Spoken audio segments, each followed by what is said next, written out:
hindi mo sinabi at you continue to be silent, akala ng tao, sinabi mo. So that is the problem, Mr. Chair.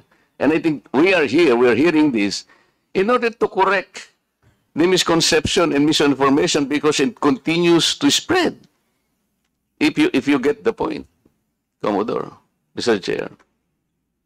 Mr. Chair, again sir, kung bakit ko po hindi binawi ay dahil nalaman ko lamang po itong balita na ito na nag-spread siya nung nagpa-interview po kayo na ginagago niyo po ako. As a human being, how would I defend somebody na ginagago po ako sa public interview?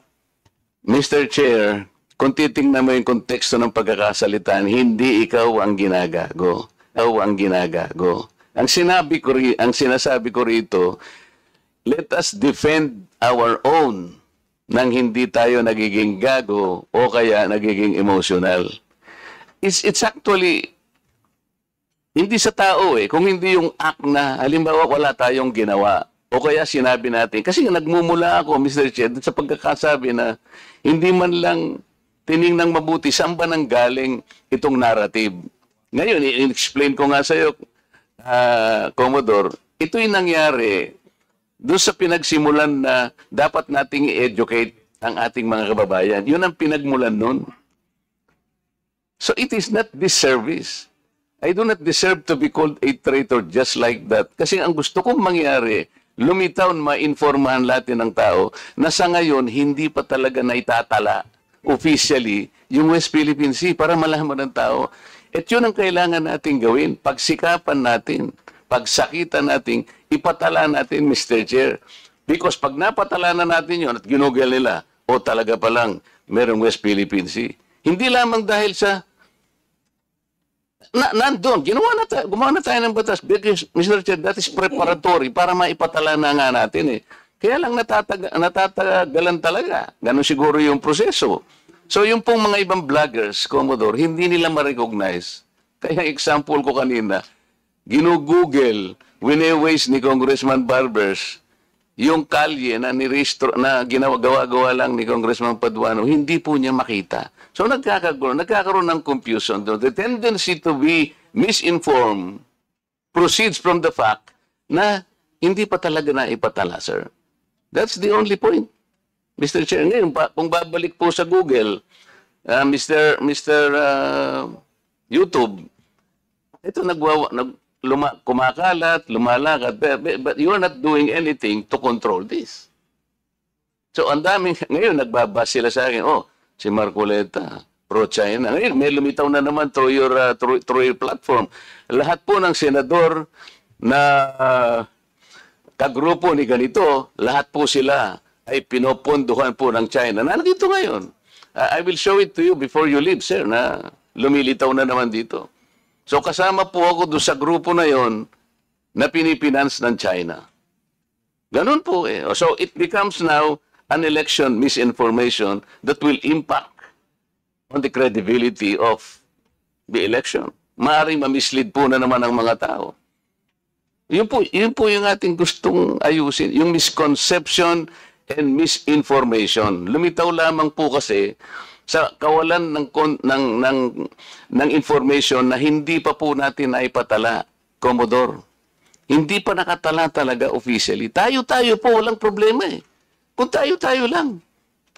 Sapagkat yung bahagi na yun ng ating karagatan, may pangalan man yan o wala.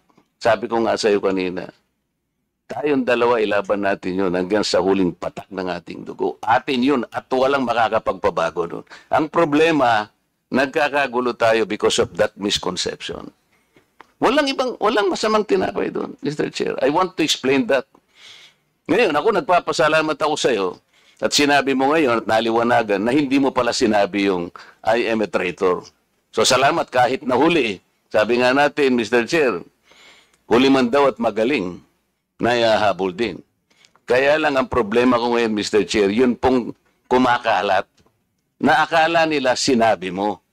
At lumaki nga, sapagkat siguro, dahil medyo nasaktan naman ako, nakapagsalita ako ng wag nating depensa ng sariling atin na magiging emotional tayo o kaya nagpapakagago tayo. So, kaya lumaki ng lumaki, dahil lamang doon. But the context, Mr. Chair, the context is gusto nating huwag gamitin ang misconception or misinformation, lalo na ng mga vloggers, sa lahat po ng bahagi o aspeto ng ating buhay. Ang West Philippine Sea ay atin, Commodore. Yes. Because this is the exclusive economic zone of the country. And there is no changing that fact. Kahit anong magbali-baligtarin natin ang mundo natin, atin ito. Kaya lang ipatala po natin yung pangalan para po hindi gamitin sa misinformation. Mr. Chair, thank you very much. Well, I think we have seen one of the ill effects of misinformation. I think everybody will agree to that. That is one of the ill effects of fake news or misinformation. Would you agree? Yes. So next time, kasi hindi ako nagbabasa kasi sila mga ganyan eh. Para hindi ako apektado. Yan ang ko. Yes, Madam Tikia.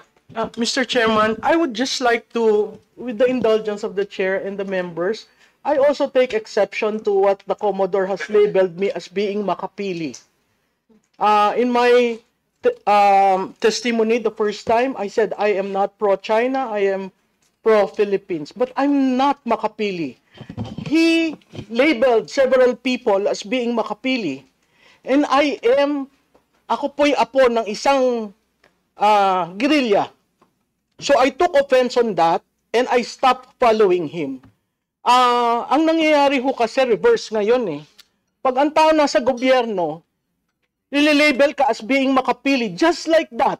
And you know the reason, Mr. Chairman, why he called me makapili? I had an interview with a Chinese journalist. That doesn't make me makapili. That doesn't make anyone makapili. So, wag sana po natin dadalhin yung usapan sa kune-question yung katauhan ng tao. That's why I never followed him. I used to follow him.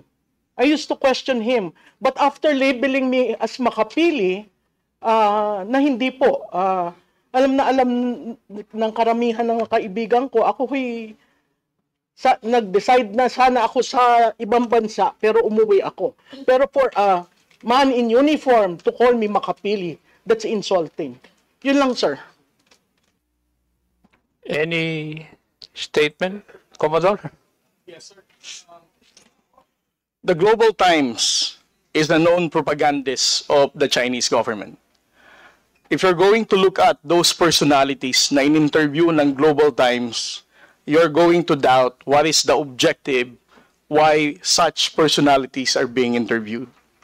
If you're going to look at the posts of those people who were interviewed and who gave comments about our fight in the West Philippine Sea, I think that's where I'm getting that kind of assertion. Again, this is just an opinion, but those opinion is guarded on what I have seen so far in their social media posting about how they reacted on our responses in the West Philippine Sea, about how they downplayed the level of aggression that the armed forces of the Philippines and the Philippine Coast Guard is experiencing in the West Philippine Sea, not to mention the abuses of the Chinese Coast Guard against the Filipino fishermen in Bajo de Masinloc. I am not labeling anybody as makapili unless you're going to support and toe the line for our fight in the West Philippine Sea. Ang laban po natin sa West Philippine Sea requires amplification of truth and factual narrative. Let us not distort the messaging of the Philippine government. Ang laban po ng West Philippine Sea, hindi lamang po ito laban ni Pangulong Bongbong Marcos. Laban po nating lahat ito bilang Pilipino. I agree with you, but that doesn't give you the right to label people unless you have concrete pieces of evidence. When you label people wrongly, they are committing a crime. Would you agree with that, Commodore? Yes, sir. I definitely agree. And that's why I'm looking into my social media whether I clearly identified Ms. Malu Tikia as a makipili. Sir, you tagged me. That's why I stopped following you. And that was, sir, Mr. Chairman, that is one interview. I received invites for interviews, whether political, whether campaigns, And that is one. How can you label me with